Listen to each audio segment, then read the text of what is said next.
One. अध्यक्ष महोदय, भारतीय वन सर्वे के अनुसार छत्तीसगढ़ राज्य ने वन क्षेत्र में सर्वाधिक वार्षिक वृद्धि दर्ज की है। हमारे राज्य के वन क्षेत्र न केवल पर्यावरण संतुलन की दृष्टि से महत्वपूर्ण है, बल्कि राज्य के आर्थिक और सामाजिक विकास के ताना बाना के धागा भी है। पिछली सरकार ने तेंदुपत्ता संग्रहण करने वाले आदिवासी भाई बहनों के प्रति असंवेदनशीलता का परिचय देते हुए चरण पादुका योजना बंद कर दी थी। हमारी जनहितैषी सरकार ने इस निर्णय को पलटते हुए चरण पादुका योजना को पुनः चालू किया।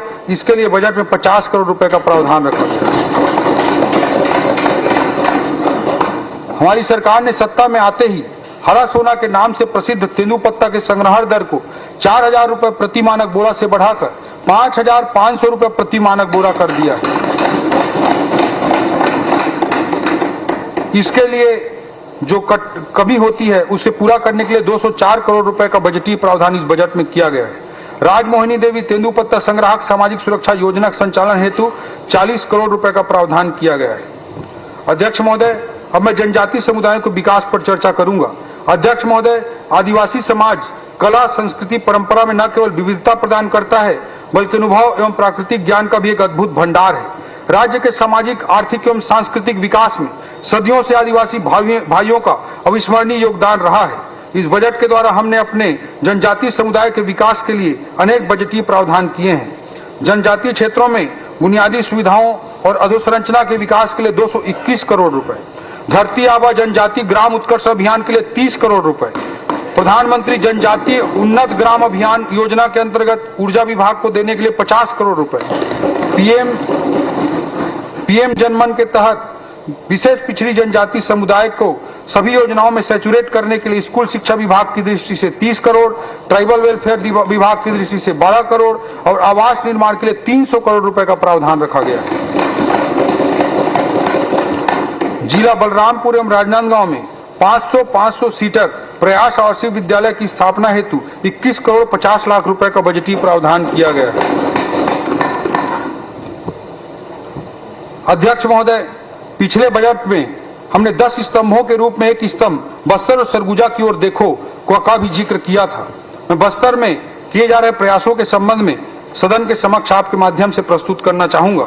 बस्तर में पहले एजुकेशन सिटी, पोटा केबिन, प्रयास विद्यालय, छूलो आसमान, लाइवलीहुड कॉलेज, नन्हे परिंदे जैसे इनोवेटिव प्रोजेक्ट चलाए गए, जिससे बस्तर की भावी पीढ़ी को भटक कर नक्सलवाद के चंगुल में फंसने से बचाया जा सके, ये प्रयास किया गया।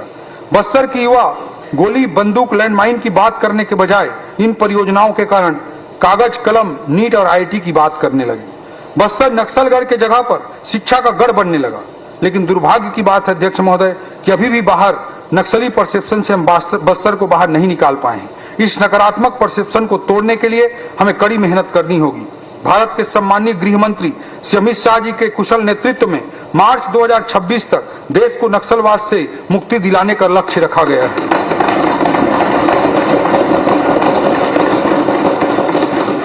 हमारे छत्तीसगढ़ के मुख्यमंत्री एवं उप मुख्यमंत्री जी की अगुवाई में हमने नक्सलवाद पर प्रचंड प्रहार करते हुए मात्र 1.25 साल के छोटे अंतराल में 305 से अधिक नक्सलियों को मार गिराया है तथा लगभग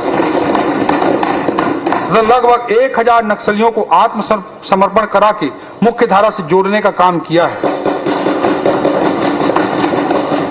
नक्सलवाद से मुक्ति के साथ ही बस्तर के नक्सल प्रभावित क्षेत्र में विकास का मार्ग प्रशस्त हो रहा है और अब वहां गोलियों की गूंज नहीं बल्कि स्कूलों की घंटियां और मांदर के थाप सुनाई पड़ने लगे हैं। अब बस्तर की फिजाओं में दहशत का सन्नाटा नहीं बल्कि महुआ की भीनी भीनी खुशबू का एहसास होने लगा है।